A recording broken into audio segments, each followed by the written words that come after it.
There's a strange kind of entity that's been seen by many people, but no one knows anything solid about where these entities come from. They're accompanied by overwhelming feelings of both dread and discomfort, and little fact has ever been proven about them. They're called shadow people, and while no one knows what they are or where they come from, there's one thing that anyone who has seen them will insist is the truth: that they exist, and that they can interact with human beings. July 21st, 2025. Amelia Marksman is taking a vacation with her two girlfriends named Laura and Claire. They've known each other since high school, and once a year they go on adventurous trips together to rekindle their once strong friendship. Only last year, they got more than they bargained for. The three young ladies rent an Airbnb somewhere in the Colorado Rockies. It's a newly renovated cabin in the woods on a secluded stretch of road, surrounded by forest and wilderness areas. There's a hot tub, satellite internet, and several great hiking trails nearby, so the three ladies decide to rent it for a week and use it as their adventure for the year. But while they were expecting something like this, with warm sun, green trees, and a little creek running through the property, what they actually got looked more like this, with cloudy skies, fog all around, an exterior that should have told them that something wasn't right here. But Amelia, being the extroverted optimist of the group, convinces her friends it's not that bad. So they go inside, unpack their things, and get ready for their first night in the cabin. As they unpack, Amelia finds an old book in her room that resembles a journal of some kind. It's old and dusty, and was hidden away in the drawer of the nightstand. She opens the book, thinking it might be a guest book, and sees very detailed doodles and drawings of what appear to be a young girl and her parents, taped into the journal. On the back of the first drawing, she finds a few words written in crayon and messy scribbled writing that say, "Mommy and Daddy are happy."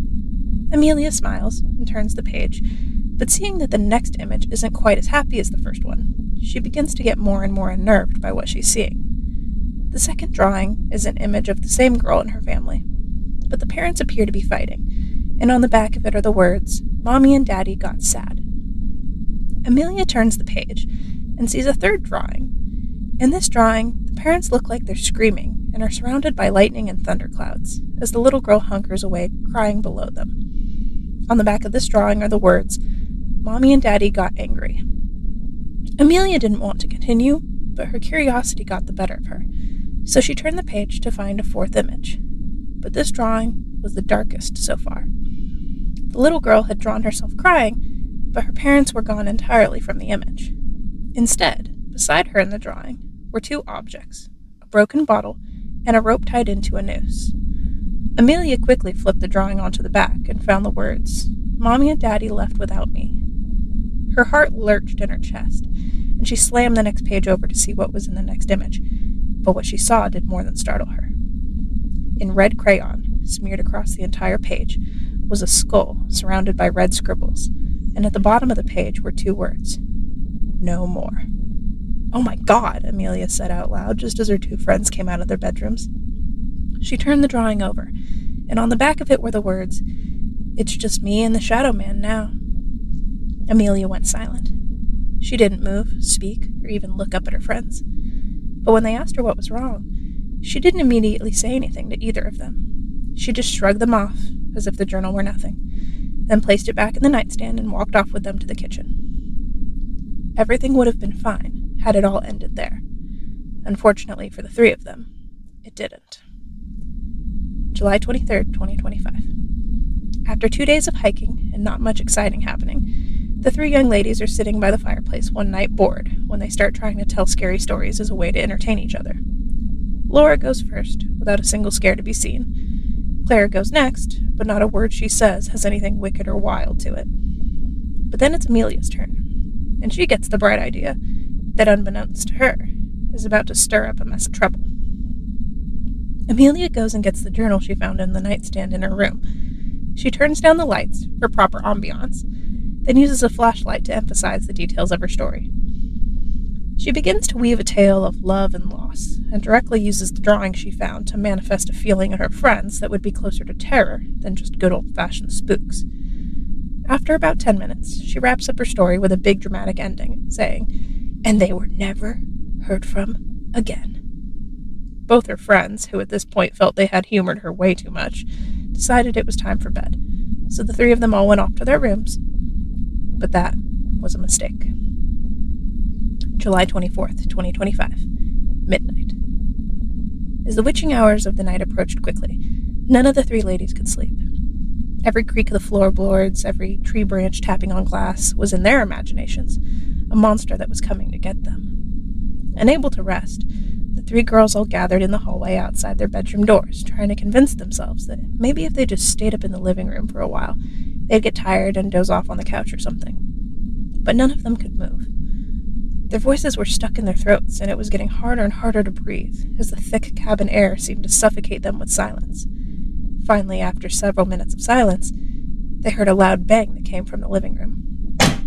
Unable to do anything else, the three of them slowly crept towards the living room, where they thought they'd heard the sound. And when they saw that the bang they'd actually heard was just logs shifting in the fireplace, their nerves eased up for a moment, and the three of them sat down on the couch, wrapped up in the blankets they'd used during their story time earlier.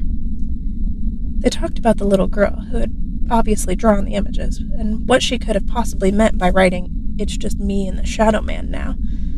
No matter what she meant, it freaked them out. Kids can be really creepy when they want to be, and this was one of those accidental times.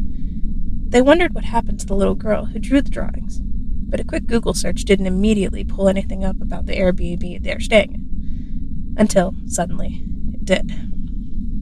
An article appeared from 2005 and read thusly in bold newspaper print. Mother and father killed themselves, traumatizing their young daughter. Child claims the shadow man made them do it. Amelia reads the article aloud, which goes into gory details about how the mother and father got stupid drunk one night and the mother died of alcohol poisoning, so in his intoxicated state, the father hung himself in the living room. Seeing this, their young daughter called 911, but it took the police 30 minutes to reach the cabin, which at the minimum was a 30-minute drive from the nearest town. When the police arrived, they found the little girl locked in the basement. She'd locked herself down there to hide from what she called the shadow man, who, as she told them, wanted to kill her too. The police took the girl into town and tried to get her some help, and that's where the article ended. Amelia, Laura, and Claire all looked around at each other and collectively sighed, but as they did, they saw something move across the room out of the corner of their eyes. They turned their heads and saw the briefest split-second glance of something small hiding on the other side of the room. Amelia stood up and walked towards what they thought they'd seen. She didn't initially find anything there, but as she turned and looked back at her friends, a small crumpled piece of paper caught her eye tucked into the magazine on the coffee table. She walked over and pulled the paper out of the magazine as if possessed by something to do so. She found another drawing in red crayon of what appeared to be a dark, mischievous, potentially even malicious entity. It had no distinguishing features, and as terrifying as it looked, what was written below the photo was even scarier. In red crayon, scribbled on the drawing, were the words, "Run, he's coming." About that time, the girls started hearing footsteps in the kitchen and down the hallway coming from their bedrooms. The three girls jumped to their feet and rushed to the basement door, which was closer to where they were sitting than the front door. They ran down the stairs and Amelia locked the door as they hid under the stairs and all tried to stay quiet. The footsteps got heavier and louder as they got closer and closer to the basement. They heard the basement door handle wiggle, and they all held their breath, terrified by this thing that they could hear but couldn't see. Until suddenly, they could. In the dim lighting of the basement, a single black silhouette walked down the stairs, past them, and towards the back of the basement. As it got out of sight, the three girls jumped to their feet and sprinted up the stairs. They had to unlock the door to get out, but once they did, they fell out the door and stumbled towards the entrance. They rushed out the door into the night, barefoot and cold, but alive. They walked for miles towards town. Their feet hurt, but their adrenaline had spiked, and they refused to stop moving away from the cabin. A state trooper picked them up about halfway to town and took them to the station where they could get warm and contact their families.